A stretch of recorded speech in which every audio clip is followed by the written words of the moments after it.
Достар, баршаңызға қайырлы күн. Менің каналыма қош келдіңіздер.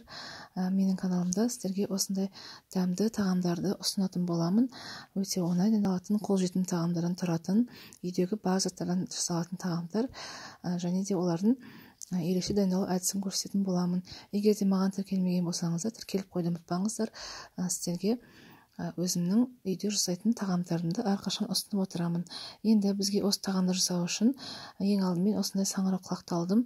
Бірақ достар, бұл міндетті емес, өйткені мен өзіме үйде болғандықтан, және де менің отбасыма ұнайтын болғандықтан осындай саңырауқұлақты алып қостым.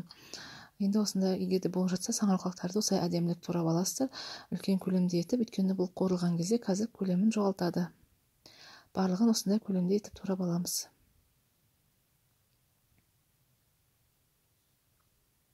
Міне мен саңырауқұлақтарымды турап болып қалдым. Енді осыларды қазір кішкене қызып тұрған табамызға кішкене ғана сұйық май қосып 10-15 минуттай қуырып аламыз.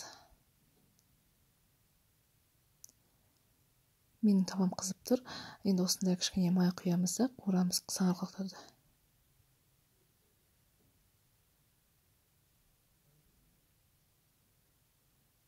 Енді олар қуырылғанша мен осындай көкөністер қосатын боламын. Үйдегі бар сәбіз, тәтті бұрыштар. Осындай көлемде етіп, барлығын турап дайындап қоямын.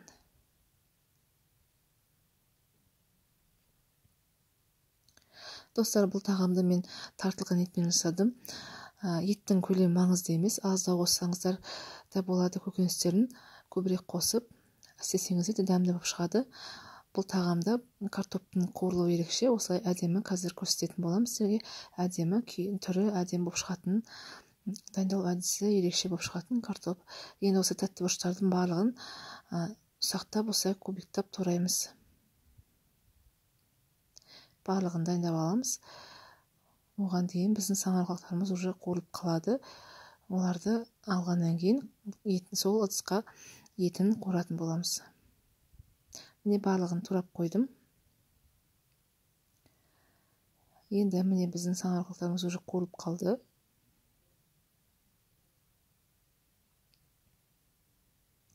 Енді бір 5 минуттан кейін біздің саңырауқұлағымыз дайын болады.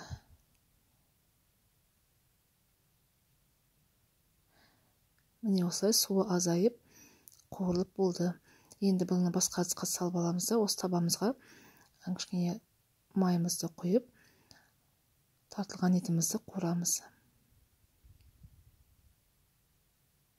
Еттің көлемі маңызды емес, аздау қоссаңыздар, көптей қоссаңыздар да еш маңызы жоқ. Оның дәмінде еш айырмашылық болмайды. Тек қана көкөністерін кішкене көбірек қоссаңыздар, біздің тағамымыз сорпасы көбірек болып дәмді болып шығады, құрақ болмайды.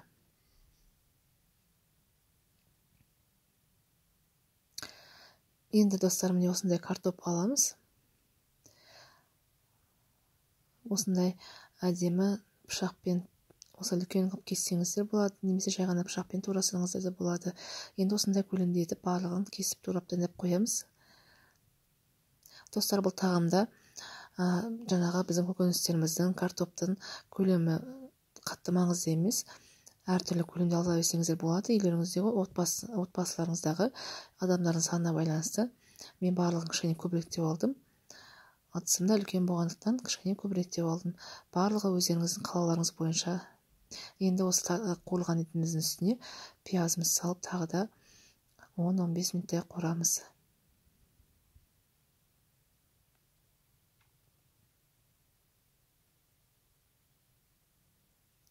Осы етіміздің үстіне дәмдеуіштерін де қосып алыңыздар бір жолы.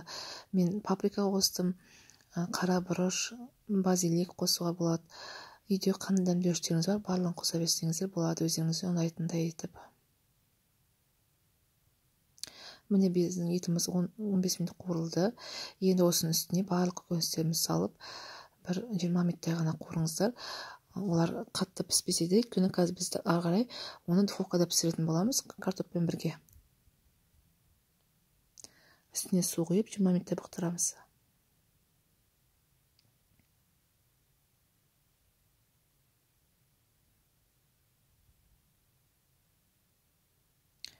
Міне біздің етіміз бен көкөністеріміз 20 минут бұқтырылды.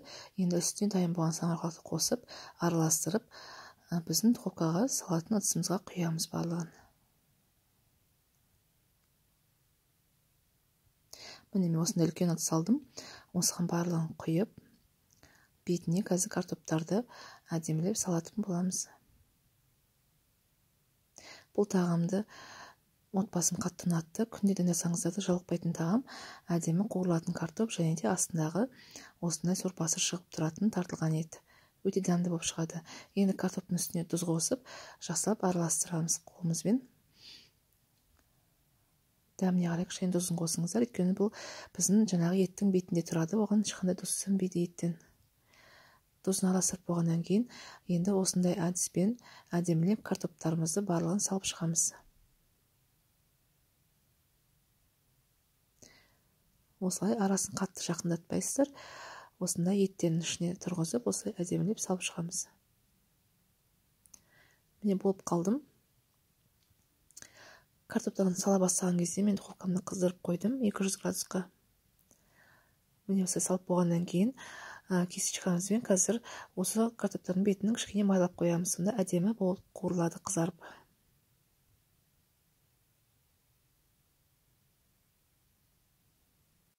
Жағып болғаннан кейін духовкамызға салып 30-40 минуттай пісіреміз картопы дайын болғанша. Міне достар, біздің тағамымыз дайын болды. Осындай әдемі болып қуырылды, беті барлығы. Астындағы етінің сорпасы барлығы әдемі шыққан. Дәмі өте керемет болып шықты, дайындап көрсеңіздер болады. Жай ғана етпен, картоппен ғана істесеңіздер болады. Тек қана ортасына көкөністерді қоссаңыздар, біздің етіміз сочный болып әдемі болып шығады. Көкөністерді өздеріңіздің қалауларыңыз бойынша капуста қоссаңыздар болады, немесе пиязын көбірек қосып, тек қана етпен ғана істесеңіздер болады. Әркімнің өзінің қалауы бойынша тек қана осындай әдісі ерекше. Духовкада піскен картоп қуырылып, беті әдемі болып піседі. Дайындап көрсеңіздер болады. Достар, бүгінгі сіздерге ұсынған рецептім ұнап жатса, менің каналыма тіркеліп, лайк басып, комментарийға жазып кетсеңіздер болады. Ал келесі видеода кездескенше, достар, сау болыңыздар.